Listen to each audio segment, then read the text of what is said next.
I remember back in elementary school, we would randomly get these early dismissal days every so often. I think that it had something to do with staff development or meetings or something like that. But as a kid, all it basically meant was we got out early that day. It wasn't quite a half day, but still an hour or two earlier than regular dismissal.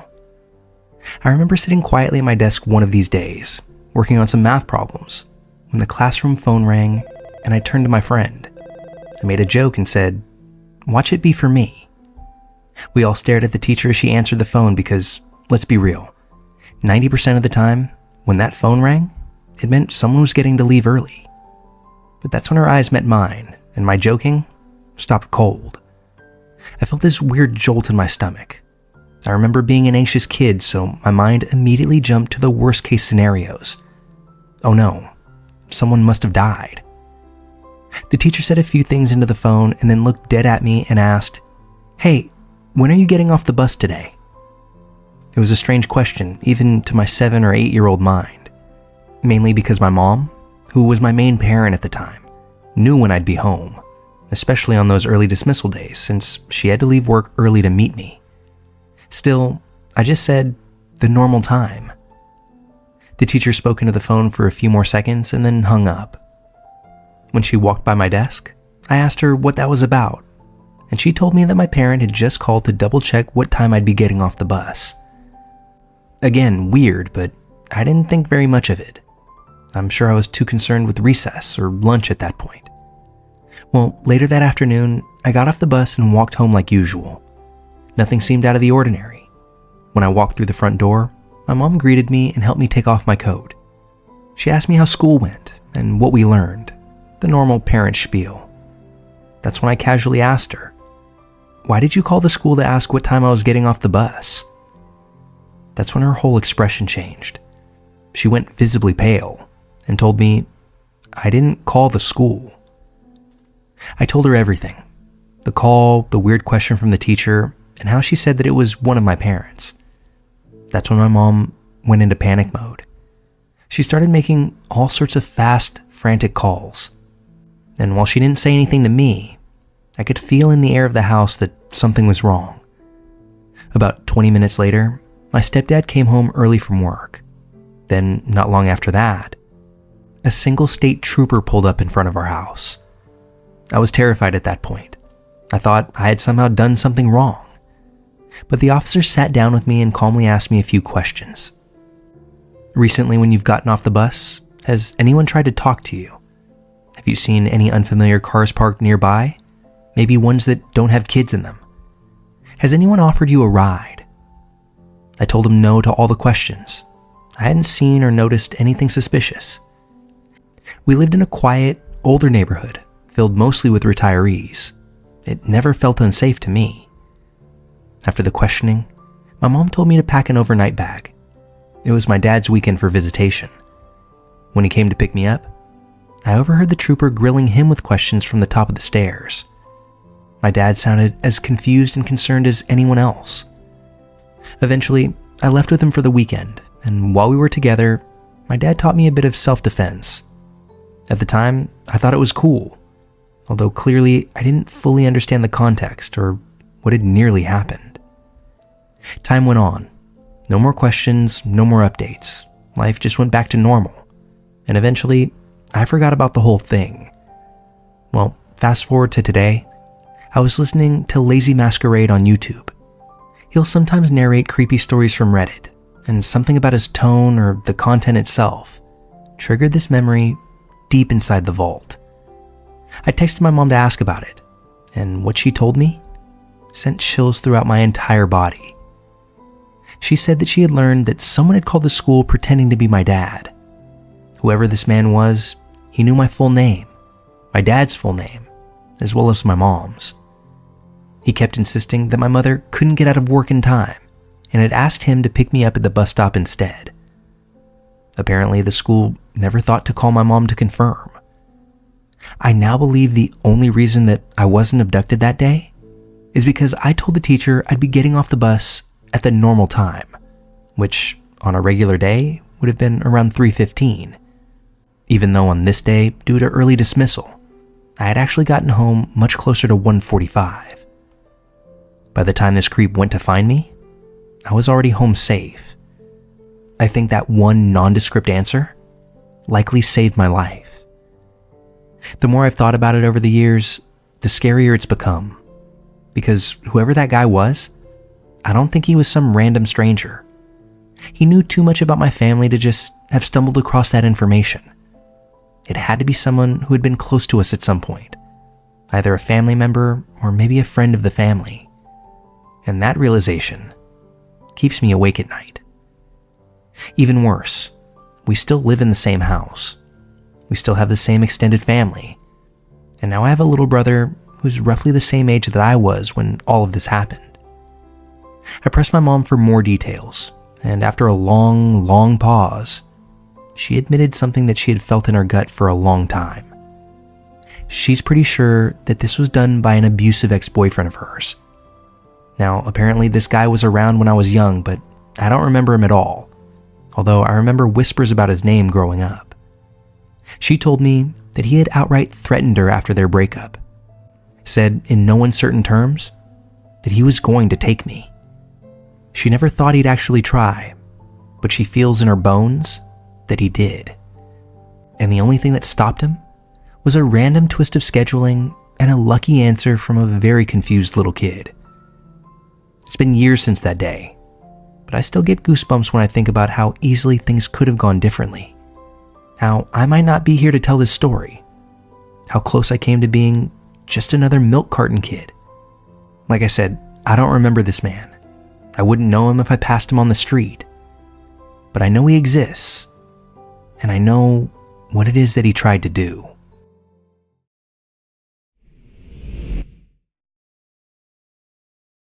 This encounter took place not too long ago, and it solidified in my mind why I will always close the blinds at night, and why, even in a quiet suburban neighborhood, you should always lock your door. I've been reading creepy stories online since I was about 12, when I first discovered Tumblr and Reddit. Creepypasta, no sleep, and of course, let's not meet.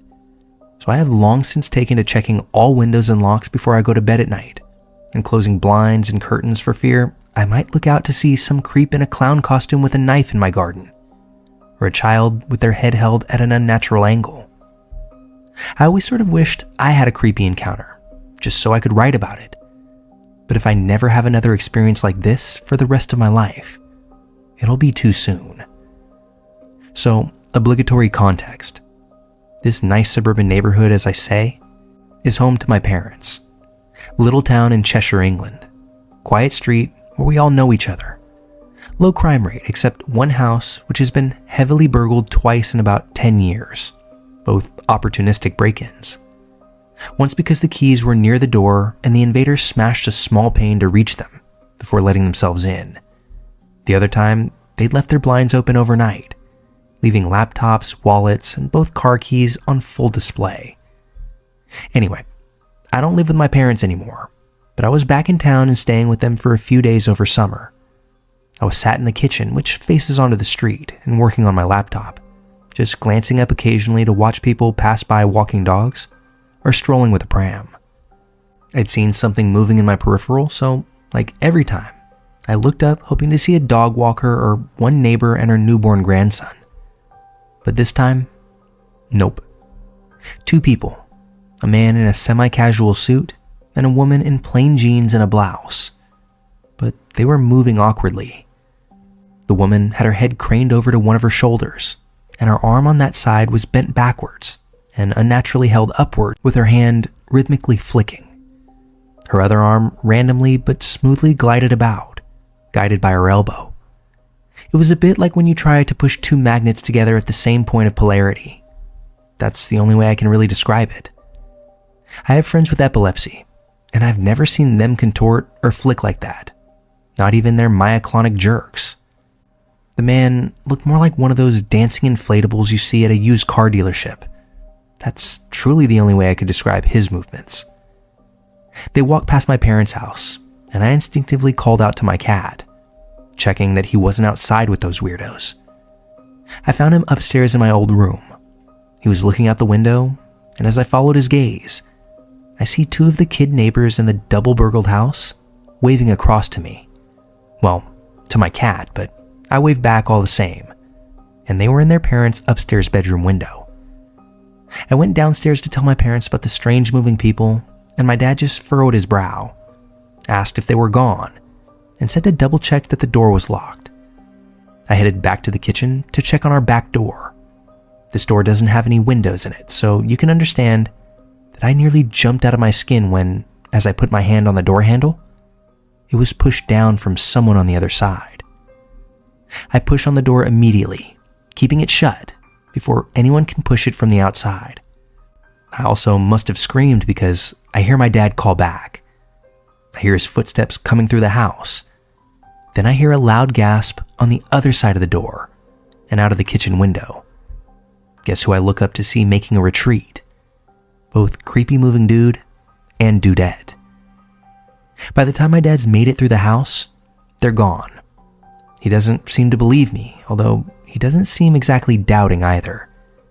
He says he's never seen them before and takes a free pop at me for being discriminatory against potential house guests with movement disorders. We make jokes like this because I had a movement disorder as a kid, and one time, a parent wouldn't let me into her son's birthday party because they would be playing Simon Says, and I made it difficult for the other kids apparently. I digress, but at this point, these people were gone. Now, I don't sleep well, due to said movement disorder actually, and those scary stories that I read meant I always listened to the excessive creaking in this house and noises on the street outdoors at night, likely people walking home drunk, or foxes mating. Most of the sounds are quiet though, so imagine my shock when my straining ears are suddenly attacked by a child's scream. It takes me a second to locate the sound, and then another to lurch from my bed to the window, looking straight over to the upstairs window, the same one where not 12 hours ago, my neighbor's children were waving to me from. I scanned down the house and saw their front door wide open. I shouted out to my parents, hoping to wake them up as I flew down the stairs in my PJs, with 999 already dialed on my phone to report this likely home invasion before I do anything else. I'm remembering to scream fire, not burglar, as I now stride across the road, attempting to wake other neighbors and gather support en masse. There are 2 kids and a teenager in that commonly burgled house, kids who I babysat for 10 years, and one of them just screamed at 2 a.m. while their front door is wide open. I make sure to say this out loud to the emergency responder over the phone. As I near the door, I can see a figure moving inside, frantically. So after telling the phone responder what's happening and answering their brief set of questions, I shout into the door from a safe distance some phrases the police gave me to say. The police are on their way. We're right outside and we're getting help. Is anyone hurt? And to tell the intruders, we know you're in there. Please don't hurt anyone. The police can help you. I get a response from the upstairs window and step back into the road to see the mother holding all 3 kids in her arms. She tells me the middle child, who's 9, found intruders on the stairs when she went to get a drink in the night. The little girl, Imogen, tells me they're like clowns. Clowns? Now, this extra detail is the straw that broke the camel's back, and my vision darkens. Shit, I think I'm going to pass out. The last thing I hear is Emmy telling her mom that I said a bad word. I came to in the middle of the road with a foil blanket on and a soft Octonauts toy under my head. I could see lots of blue lights, 3 police cars, and an ambulance. That one was for me.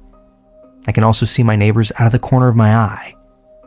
My hearing returns, and the little girl tells me her little brother volunteered his toy because I hit my head when I fell.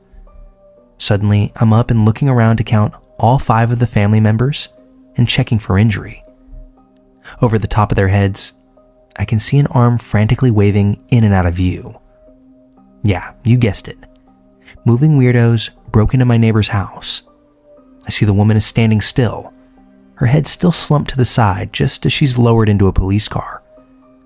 I was later told that as I spoke to my neighbors out their bedroom window, their dad had gone to fight the intruders and kicked the woman down the stairs as she was climbing them. The man of the duo was the frantically moving shadow I had seen from the doorway.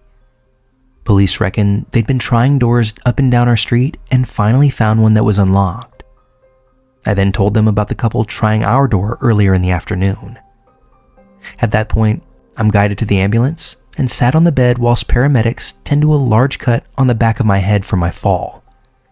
I vaguely feel them removing gravel, cleaning, gluing and dressing it. But I'm more than preoccupied watching two police try to contain the human dancing inflatable man. They can't catch both arms at the same time to cuff him, so eventually, one policeman is cuffed to one of the man's hands, and thus has his arm flung every which way as the man continues to move. I have no idea what they've been tried with, if they were on drugs, or had a movement disorder. Me and my dad also have a small bet on this matter. I also don't know when the court hearing is yet, but as a key witness, I'll be told when they need me in court. But I would happily go the rest of my life without hearing a child scream at 2 a.m., as well as seeing those weird moving creeps.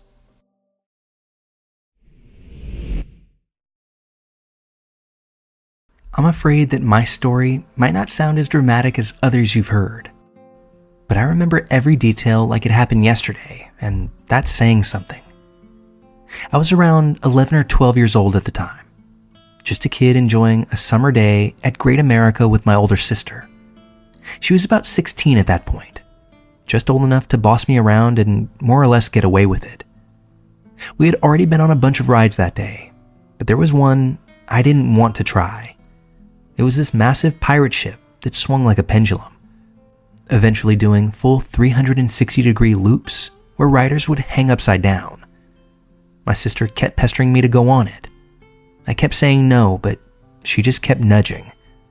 Eventually, I gave in, mostly just to stop the nagging. While we were standing in line, we happened to notice this older guy a few people ahead of us. For the sake of the story, we'll call him Carl, which is not his real name. He was being loud, yelling about his favorite sports teams to no one in particular. At first, we just thought he was joking around with a group of girls nearby. But looking back, they didn't seem like they were with him, and they too mostly tried to ignore him. We got on the ride, and sure enough, my sister screamed like crazy the entire time. That was her thing. She said that it made rides more fun for her. I just felt like my stomach was doing backflips, and by the time the ride ended, I was feeling pretty nauseous. As we got off, I noticed the group of girls walking away briskly from Carl, calling him a weirdo. He just stood there grinning, almost as if it didn't bother him at all. Now, we were on this little bridge that overlooked part of the park, and I told my sister that I needed a second. I leaned against the railing, trying my best to get some fresh air. My head was spinning, and I was solely focused on breathing and not puking. When, out of nowhere, I felt two big arms wrap around my waist and lift me straight into the air. My stomach dropped for a whole new reason. For a second, I honestly thought I was about to get thrown over the edge of the bridge. My body locked up, and I couldn't even scream. Just like that, though, I was back on the ground. I spun around to see Carl standing there, smiling like he hadn't just scared the life out of me. My sister rushed over and immediately started questioning this man. "Why did you just pick him up like that?" she asked, putting herself between Carl and myself. "He looked like he was going to be sick," he said, shrugging. "Thought maybe he wanted some air." "Okay, how is lifting someone into the air going to help with that?" But he ignored her and turned back to me. "You doing all right now, buddy?" I didn't answer. I couldn't. I just stared past him, clearly too shaken to respond. "Come on," he said. "Look at someone when they're talking to you. You bored or something? I bet you are. Going on rides with your... what is she? Your friend? Your sister?" He looked at my sister as if trying to size her up. "Doesn't matter what she is. I heard her screaming on that ride. Bet she's not up for anything else scary. Probably ready to call it a day, but not you, right? You've got more in you." My sister cut in. "Leave him alone. What we're doing is none of your business." But Carl just kept on. "No, it is. Everyone who comes to Great America should have a good time. Tell you what, kid, why don't you ditch her and come to the water park with me? She doesn't look like the type to have fun getting wet anyway. But you and me, we'll hit all the water rides. After that, I'll take you out for lunch. Whatever you want, it's my treat." I froze. The hair on the back of my neck stood straight up. My stomach, which was already queasy, twisted in a whole different way. An adult stranger inviting a kid to ditch his sibling and go out to eat? I wasn't naive. I knew this was bad. Potentially really bad. I took a small step to the side, trying to move past him. But Carl shifted slightly, just enough to block my path. We were still on the bridge and I had nowhere to go. My brain was racing and I knew that we needed a way out. So I faked a phone call. I pulled my cell phone out of my pocket and held it to my ear. "Hey, Mom. Yeah, we just got off the pirate ship ride." "Oh, you're by the food court? Okay, me and Sis are on our way now." I made sure Carl heard every word. With that, I gently pushed past him. My sister followed my lead without even saying a word. We didn't run, not yet at least. We kept a steady pace until we turned a corner and were out of Carl's line of sight. Then we sprinted. We ran all the way to the park entrance, only stopping when we reached the front gate. We tried to tell the park staff what had happened, but they just seemed to brush it off. Since this man hadn't technically done anything illegal, they told us that their hands were tied. We didn't even get this man's real name, so aside from a general description, we couldn't give them much. To this day, I think about how that situation could have gone another direction. If I hadn't had the presence of mind to fake that call, or if my sister hadn't been there. Maybe if Carl had just been a little more forceful. It's actually a terrifying thought. Carl didn't take me, but he definitely tried to. So, to the creepy guy who literally picked me up off the ground at an amusement park, let's not meet. Not now, not ever.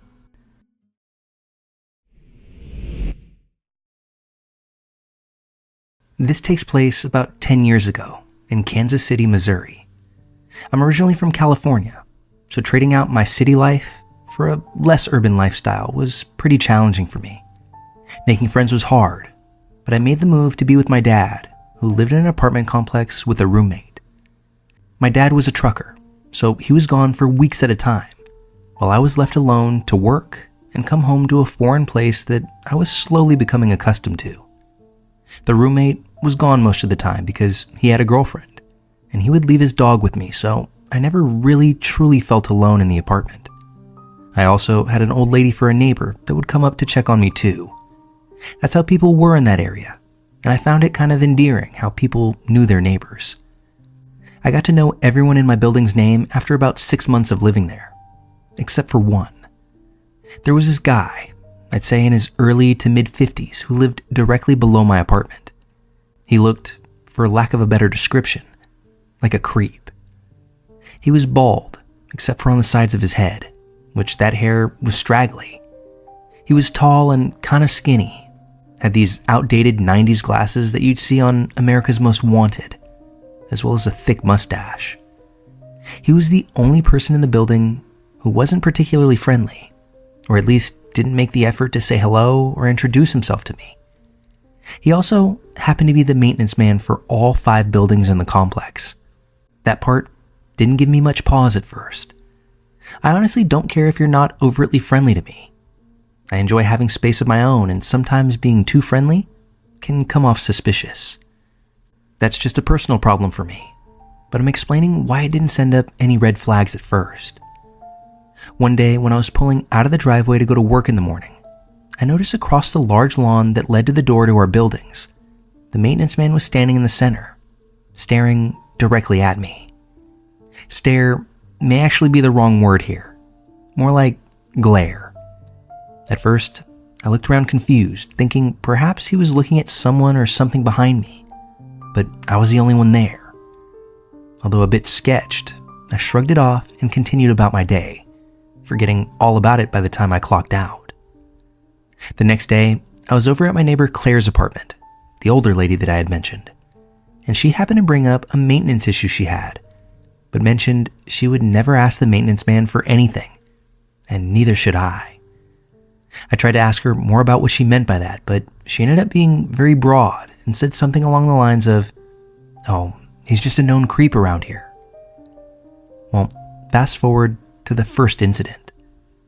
It was around 2 a.m. one night, and I was still awake, but only just barely, sitting on the couch watching Parks and Rec alone in the apartment. I was starting to drift off into sleep when I heard a soft noise near the front door. Thankfully, the show was pretty low in volume because normally I don't pick up on quiet noises most of the time. I turned off the TV and began to focus on listening. Next to the living room, on the right side is the patio area, and on the left is the kitchen and the front door. The light from the moon and outside lamps were flooding through the patio glass door, so I could see the doorknob to the front door moving. Not just moving, but clearly someone was using a key.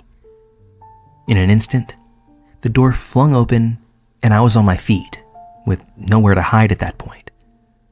I stood my ground and saw the silhouette step into the kitchen. That's when I saw that it was the maintenance man. My stomach dropped, and he stopped dead in his tracks when he spotted me, looking as if it was unexpected to find me awake. I noticed he had a large coat on, even though it wasn't winter or even particularly cold that night. I noticed that detail only because the jacket looked bulky, as if he were carrying things in it that I couldn't see. "What the fuck are you doing?" was all I managed to squeak out. I was shaking, my knees feeling like they were going to give out. For reference, I'm a 22-year-old woman standing a whopping 5'4", with no way to defend myself at all from where I was standing. He looked shocked, which made me feel like I had gained a little power from the situation. He retorted confusedly and angrily even with, "Your toilet is making a loud noise that I could hear from my bedroom." I found myself both angry and terrified, and only reacted with more anger when I saw him scrambling for excuses. "So you just let yourself into my apartment at 2 a.m? I'm reporting this to management first thing." He stepped closer to me then. I backed up a few steps, but still did my best to hold my ground, quickly turning on the light closest to me so he could see the fury in my face. "The toilet is rumbling. I need to check it. Now." Now I was trembling so hard that I could barely stand. I had adrenaline and anger and fear all coursing heavily through my body. "Get the f*** out." He started to take the liberty to look around the kitchen where he was standing. My head immediately thought, "Shh, what if he goes for a knife?" And that's when he said it. "I can come in whenever I want." The sentence makes me shiver to this day. I didn't know what to do, and felt the power over the situation quickly dwindling down to a bad feeling that something awful was going to happen. "Bro, if you don't get the fuck out of my apartment right now, I'm going to start screaming as loud as I can." I knew my voice was cracking and shaky, which made my heart drop into my stomach. I immediately felt like I was going to be sick when he took yet another step forward towards me. "Check the lease. I can come in whenever I want. I'll see you later." He winked at me, creating this wave of nausea, and I even felt faint. He slowly turned around and walked out, closing the door behind him and even going so far as to lock it from the outside with his extra key. The next day, as promised, I contacted management as soon as the office opened. But straight away, I could tell the conversation wasn't going anywhere when the manager sounded irritated right off the bat. When I told her that the guy entered my apartment illegally, she cut me off and told me that they don't allow any illegal activity, and took what I was saying very seriously. I thought, yeah, I've got him. Until the manager said, "You can't just throw around accusations without proof. This man has dedicated over 20 years to working for this company, and we don't plan on getting rid of him anytime soon. Perhaps if you had read over your lease like you should have." Yeah, this woman was actually scolding me here. then you would have seen the clause that states that a maintenance worker has keys to the entire property. And if there's a maintenance issue, they are permitted to access the property at any time of day. This absolutely floored me. And she had me. I didn't read the lease carefully. When I moved there, my dad was already living in the apartment, and I literally had nowhere else to go. So if I were to be living there, I was going to have to sign the lease no matter what. And that's what I did. Needless to say, nothing got done that day. Fast forward again. A few days go by, and I don't see Mr. Maintenance Freak. Until I do. This time, I'm pulling in after a long 10-hour shift at work. I haven't forgotten about the scary incident, but I had put it in the back of my mind for the time being to concentrate on other things, although I did lose sleep over it. I park my car facing the large lawn area again and start using my phone for a few minutes. I'm peering down at it and glance up for a split second before I see him there. He's standing across the lawn staring angrily at me again. This time, I mean furious. I quickly look back down and pretend to not have seen him, getting that sinking feeling yet again. As a paranoid person, I put the key in the ignition just in case and pretended to keep scrolling on my phone while subtly locking my door. I glance up again, and this time, he's striding right towards me, very fast.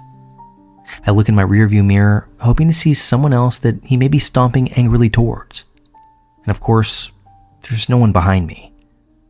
It's nearly dark out now, but when he gets to about 10, maybe 15 feet away from my car, I can hear him shouting something, although I can't make out what he's saying.